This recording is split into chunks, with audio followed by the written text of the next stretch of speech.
Hi friends, welcome to అత్తా కోడళ్ళ వంటిల్లు. ఈరోజు మనం ఒక వెరైటీ కర్రీ చేసుకుందాం. దానికోసం నేను 3 ఆనియన్స్, 2 టమాటా, అల్లం చిన్నది ఇందులో హాఫ్ వేసుకుంటే సరిపోద్ది, వెల్లుల్లి, ధనియాలు 1 స్పూను, ఇవన్నీ కలిపి పేస్ట్ చేసుకుందాం. ఇలాగా పేస్ట్ చూసారు కదా, మరి మెత్తగా కాకుండా బరకగా కాకుండా ఇలాగా పేస్ట్ చేసుకోవాలి. ఇప్పుడు కర్రీ వండుదాం రండి. స్టవ్ దగ్గరికి ఇటు పొయ్యి మీద కళాయి పెట్టుకుందాం.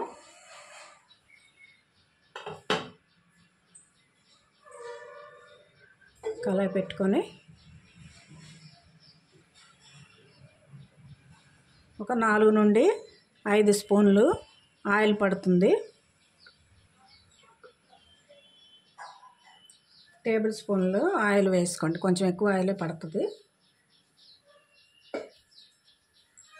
ఆయిల్ వేడెక్కుతుంది కదా,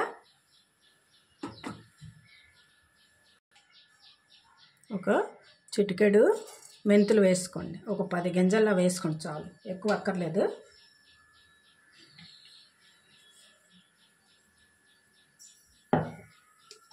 ఇందులో మనం చేసి ఉంచుకున్న పేస్ట్ వేసుకోవాలి.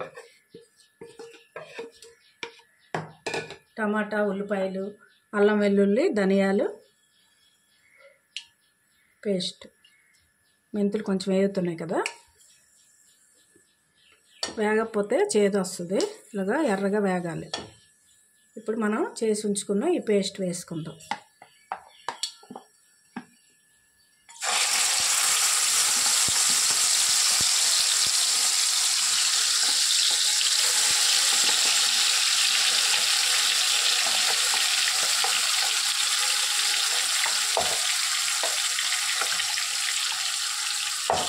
అంత పేస్ట్ కూడా వేసుకోవాలి. ఇప్పుడు మనం ఏం కూర వండుతున్నామని కదా మీ డౌటు.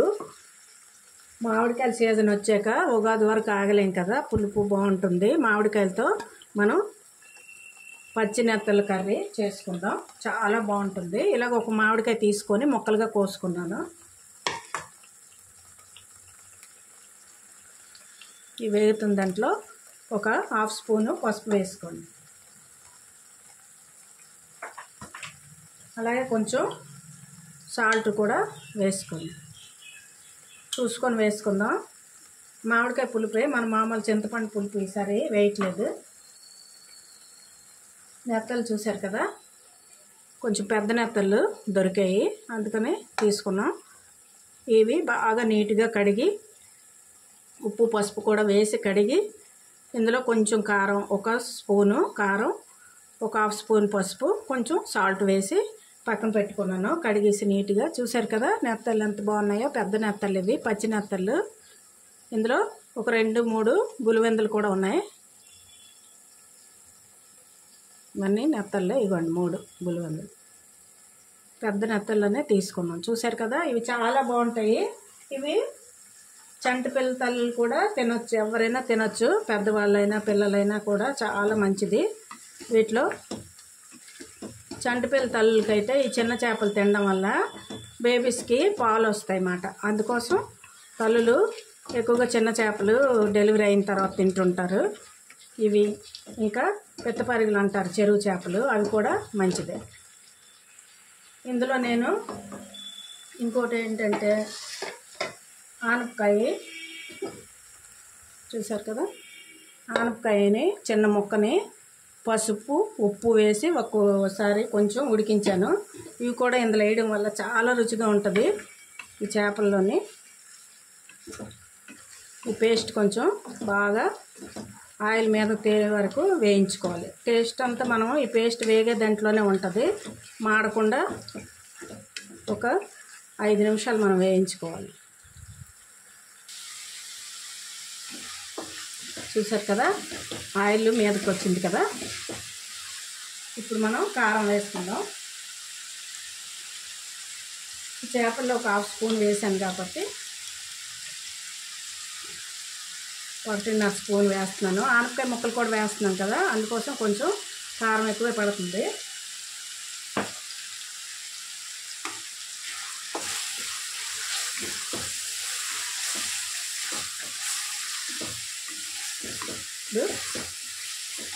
మనం కోసి ఉంచుకున్న మామిడికాయ ముక్కలు వేసుకుందాం. చూసారు కదా, ఇందులోనే తరిగి ఉంచుకున్న కొత్తిమీర కాడలతో వేయండి, టేస్ట్ బాగుంటుంది.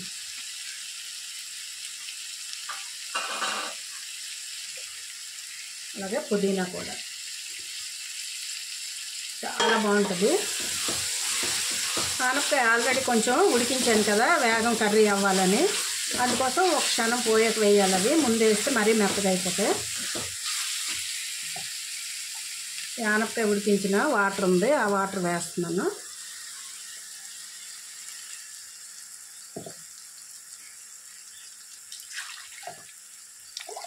అలాగే కొంచెం మరిగించి ఉంచిన వేడి నీళ్ళు వేసుకోండి. అలాగైతే కర్రీ రుచి మారదు, వెంటనే చూసారా ఉడుకుతుంది. చల్లటి నీళ్ళు వేసి అనుకోండి, వేయించిన టేస్ట్ అంతా పోతుంది. ఏ కర్రీస్ వండినా కూడా వాటర్ వేసి వండేవి కొంచెం పక్కనే వేడి నీళ్ళు మరిగించి ఉంచుకొని వేయడమే మంచిది. టేస్ట్ బాగుంటుంది, మా టేస్ట్ తగ్గకుండా ఉంటుంది. నేను గ్లాసున్నర నుండి 2 గ్లాసుల వరకు వాటర్ వేసాను. నేను తీసుకున్న చేపలు బట్టి ఇవి అర కేజీ ఉంటాయి. ఇప్పుడు సాల్ట్ చూసుకోండి. సాల్ట్ ఆల్రెడీ ఈ చేపల్లో కూడా కొంచెం సాల్ట్ వేసాను, ఆనపకాయలో కూడా కొంచెం వేసి ఉడికించాను, అందుకోసం నేను తక్కువ వేసాను. మీ టేస్ట్ బట్టి మీరు కారం సాల్ట్ వేసుకోండి. కారం కూడా నేను చేపల్లో అన్నిట్లో వేసాను కాబట్టి కొంచెం తగ్గించేసి మొత్తం 2 చెంచాలు వేసాను నేను, స్పూన్లు. మూత పెట్టి మరిగించుకుందాం. ఈలోపు మామిడికాయ ముక్కలు కూడా మెత్తబడతాయి. కొంచెం మామిడికాయలు ఇవి మరిగింది కదా,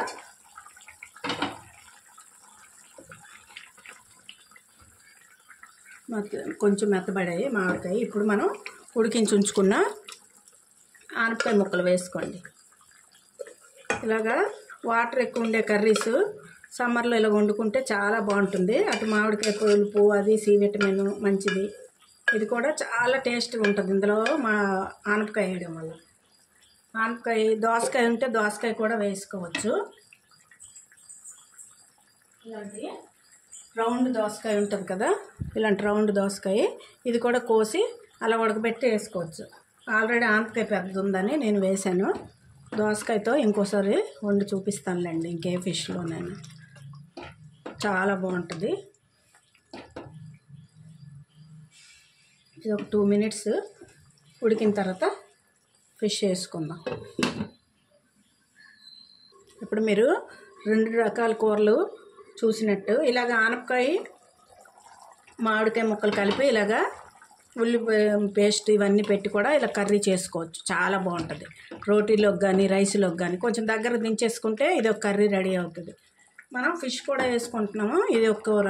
ఇలాగ కర్రీలతో ఫిష్తో వండాలంటే ఇలా వండుకోవచ్చు, లేనప్పుడు ఆనపకాయతో అలా వండుకోవచ్చు మామిడికాయ ముక్కలు వేసి. ఇప్పుడు ఫిష్ని నెమ్మదిగా వేసుకోవాలి. పెద్ద నెత్తళ్ళు ఎప్పుడు పడితే అప్పుడు దొరకవు, చాలా బాగున్నాయి ఇవి, అందుకోసం తీసుకున్నాం. మేము రెగ్యులర్గా కొనే అతనికి పెద్ద నెత్తళ్ళు ఉంటే తీసుకురండి అని చెప్తే ఇప్పుడు ఈరోజు తీసుకొచ్చాడు. మా వాకింగ్ ఫ్రెండ్స్ అందరం కలిపి కొనుక్కున్నాం. అప్పుడప్పుడు ఫిష్ కూడా తినాలి కదా, అంటే నాన్ వెజ్ తిన్నవాళ్ళు అయితే తినరు, కానీ అందరం తినేవాళ్ళు అయితే ఇలా ఫిష్ తినడం చాలా మంచిది. ఇందులో ఈ విటమిన్ ఎక్కువగా ఉంటుంది.